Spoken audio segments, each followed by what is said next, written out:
জয় ভোলে শঙ্কর দাদারা কিরম আছেন আপনারা সবাই? দাদা আপনি যদি প্লট নিয়েছি মকরানপুর, আর মকরানপুর পরে করে সেটা আমি বলবো এখনই। রুদ্রপুর আর মেতসমনের মাঝখানে পরে মকরানপুর, ঠিক আছে? এই যে রাস্তার কাছে এটা আপনার দিনাজপুর যেতে পারবেন, আনন্দগড় ২ নম্বর, জাফরপুর, রুদ্রপুর যেতে পারবেন।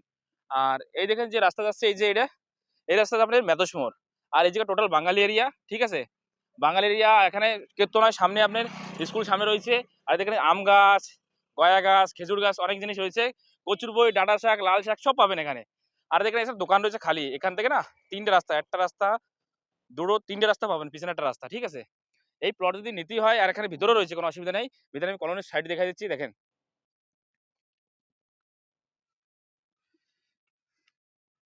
এই দেখেন ভাট্টা, ভাট্টা যে না দিয়েছে কমেন্ট করবেন, ফোন করবেন।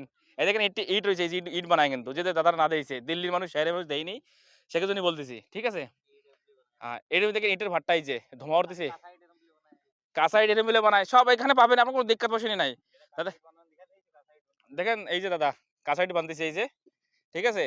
দাদা দেখেন, যে দাদারা বাইরে থাকে, বিদেশ ইয়া কোন জায়গায় থাকে, পলিউশন এরিয়া রয়েছে, যেরকম দিল্লি, বোম্বাই জায়গা, কবি জায়গায় পলিউশন রয়েছে, এখানে আসেন দাদা।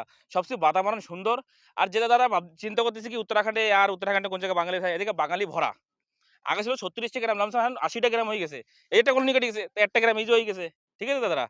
এখানে হর ন্যাচারাল জিনিস পাবেন এখানে, যেন দুধ, দহি, মাট্টা, ফির অনেক জিনিস, ঠিক আছে? এখানে আপনি আসবেন একদম ১ নম্বর খুশি থাকবেন আপনি। কোনো টেনশন নাই, এই জায়গা চোরি চাচারামা কিছু নেই, ঠিক আছে?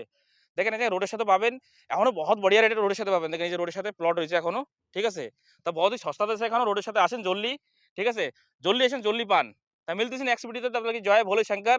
আর নিজের শরীরের ধ্যান রাখবেন। জয় ভোলে কি ভোলেনাথ আপনাকে সবাই ভালো রাখবে। নমস্কার।